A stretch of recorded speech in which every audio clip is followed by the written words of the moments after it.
So this story that you want to tell about good and evil, like, do you have a script, or is it just a thing in your head? What is it? Yeah, it's the resurrection story, but it's not linear, because you can't really.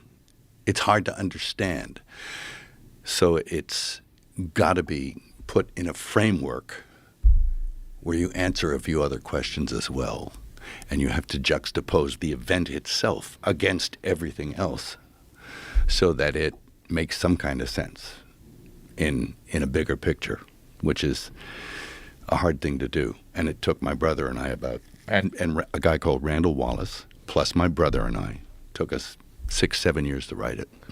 So are you doing this with historians as well? Are you trying to make it? Yeah, historical stuff. Well, I regard the Gospels as history. It's verifiable history. Some people say, oh, it's a fairy tale. He never existed, but he did. And there are other accounts, verifiable historical accounts outside the biblical ones, that also bear this up, that yes, he did exist. And the other aspect of that is that all the evangelists, the apostles who went out there, every single one of those guys died rather than deny their belief. And nobody dies for a lie. Nobody. Right. So that's part of what I'm doing. It's like showing nobody dies for a lie. Well, the resurrection is the one that is the most difficult for people to swallow. Yes. That's the one that requires the most faith. The most faith and the most belief, yeah, resurrection. Yeah. Who gets back up 3 days later after he gets murdered in public? Who gets back up under his own power? Buddha didn't do that shit. Right. So. You believe that was a real event? Yeah, I do. Yeah. What brought you to that belief? Is this something that you've always had, or is it something you studied it and you've come to this conclusion because of the historical accounts? And yes. I think as a child, you learn these things and you accept them on faith. And I still have that faith, but as I got older, I came to it through intellect and through reading and putting things together in accounts. And then, just recently they verified the Shroud of Turin. Have you seen that? I've been reading about it, and I know that there's some contention, there's some discussion and debate about it, but they used to think that it was only a couple hundred years old. Yeah. And now they've changed that. Yeah, they've said, no, it's back then. They also don't understand how it was made, which to me is very fascinating, because it's not paint.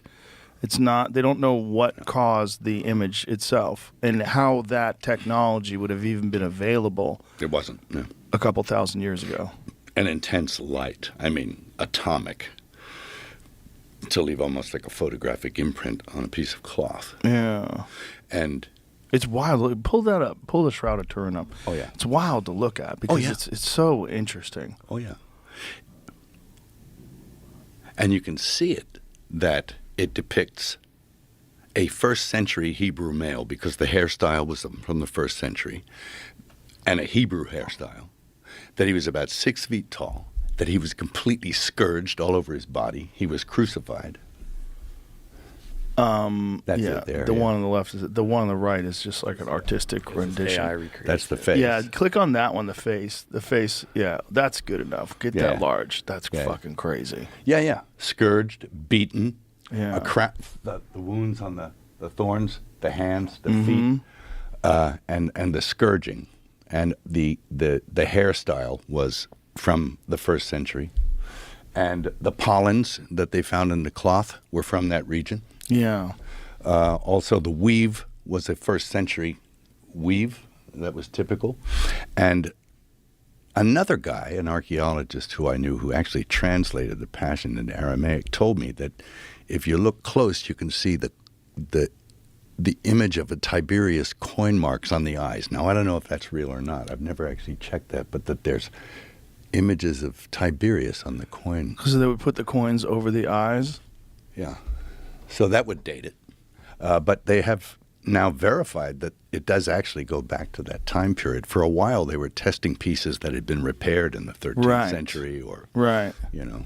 What is the latest on that, Jamie? Can you see, like... I was trying to get that. I've 2 different articles from within the last 6 months saying the opposite Smithsonian things. So guy. I was Opposite. gonna Of course. dig into which one sounded the most accurate. Well, it's such a crazy thing to even try to verify. Like, what are you saying? You're saying that this is really the shroud that Jesus was covered in? So you're saying Jesus historically absolutely did exist, and we think that this is the shroud that covered him. That alone, people, incredulity, people's immediately their hackles raise. Like, wait a minute, and they just instead of like looking at it objectively, they almost always want to look at it from a point of view of disproving it immediately, dismissing it immediately. But that's that's science, isn't it? You have to sort of you play the devil's advocate, and that's okay. Go for it.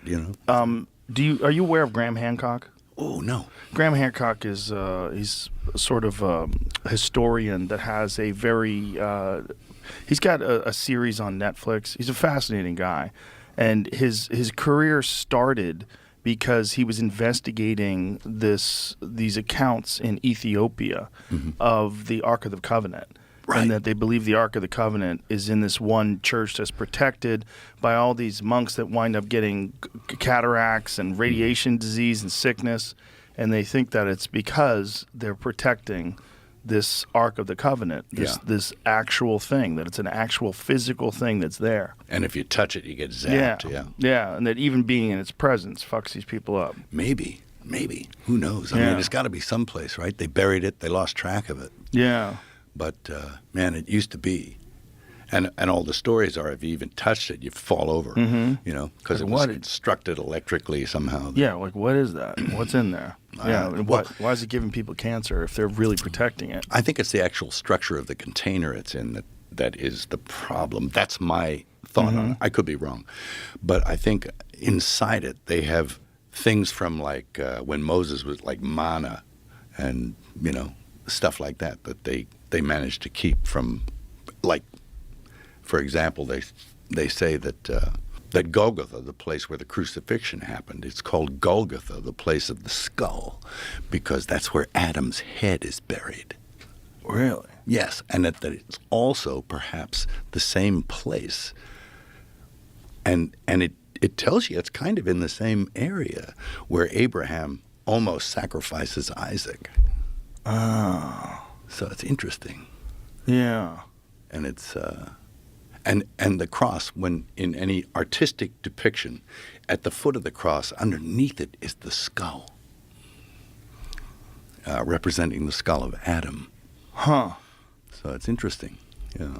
Yeah, there it is. Yeah. That's the skull of Adam, huh? Yep. Wow. Place of the skull, memory, myth, in the chapel of Adam. What did you find on the Shroud of Turin, Jamie? Both those articles just asked like one person, like one researcher thought it was, another researcher based off of their research said it wasn't. Can you put it to the one that thought it was? So the one who thought it was is like a Does nuclear date to the time of researcher. Jesus. A nuclear researcher, Jesus The Christ. other one was like a AI artist from Brazil. Yeah. So I don't know who has the most. So it says, study Skin published in the in the game. journal Heritage. The authors conducted dating work on a sample from the shroud, coming to the conclusion that it may be a 2,000-year-old relic. The shroud, which has long been the subject of intense scrutiny, features a faint image of a man some believe is the body of Jesus miraculously imprinted onto the cloth. While the latest study does not discuss the question of whether or not the artifact was indeed Jesus' burial shroud, specifically, the authors did find its age is roughly consistent with his time. Oh.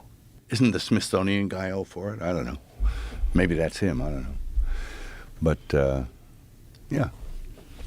There's for and against. There's always been. Yeah, always. But it's just... But the image is like... Yeah, it's pretty crazy. Yeah. Whatever it is pretty crazy. And the fact that they don't know how they made it is also pretty crazy. Yeah. It's not a painting. Nope. They're not exactly sure how it even came about. Yeah. It had to have been some kind of intense light.